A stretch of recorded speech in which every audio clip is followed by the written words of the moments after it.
The story about the Native Americans, Episode 12. There comes a moment in every story of invasion when the people being pushed to the edge decide to rise, not because they want war, but because peace has been denied to them. For the native nations of early America, that moment arrived as settlers pushed deeper, ignoring boundaries, torching villages, and claiming land as if the world before them had never existed. Episode 12 is where we see the first major wave of unified native resistance. Bold, strategic, coordinated movements to stop the spreading takeover. And this resistance wasn't chaos. It wasn't blind rage, it was organized. It was disciplined. It was led by people who understood their land, their history, and their responsibility to defend future generations. This is the beginning of a fight for survival. A fight the colonists never expected. Native nations had always valued independence, each tribe with its own leadership, its own ways, its own territories. But the settler invasion forced something new: intertribal cooperation. For the first time, tribes across entire regions began realizing they weren't facing isolated groups of settlers. They were facing a rising empire. Messengers traveled by river and forest path, carrying words of warning and calls for unity. Councils formed in different territories to discuss how to respond to the advancing threat. Nations that had once competed for game or land now found themselves facing the same enemy. Peaceful diplomacy had failed. Treaties had been broken. Promises had been lies. So the leaders made a decision. If the settlers wanted a fight, they would meet one.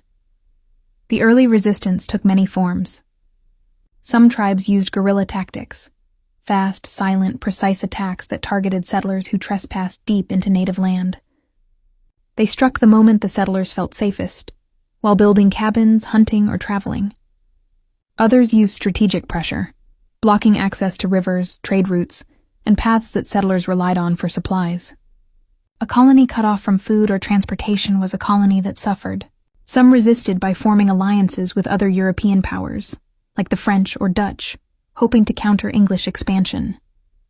These alliances were complicated, often fragile, but they created a temporary balance, enough to slow the English advance.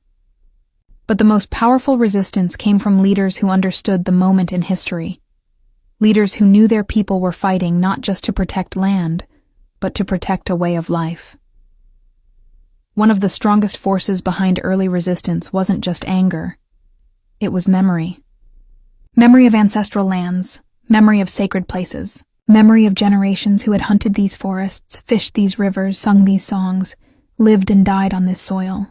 The settler saw land, native nations saw home. And when home is threatened, everything changes. As the pressure increased, native warriors trained harder. Scouts patrolled the borders of their territories. Families moved further inland to avoid settler raids. Elders blessed young fighters before they left for battles they never wanted but were forced to face. And just as native unity strengthened, settlers grew nervous. They weren't prepared for a coordinated defense. They weren't prepared for a people who knew the land more intimately than any European map could ever show. They weren't prepared for a resistance built on purpose, not profit. What settlers called rebellion was in truth survival. Colonial leaders panicked. Reports flowed back to England describing native attacks, coordinated movements, and growing alliances. They exaggerated these stories, painting natives as threats, savages, enemies to justify harsher policies.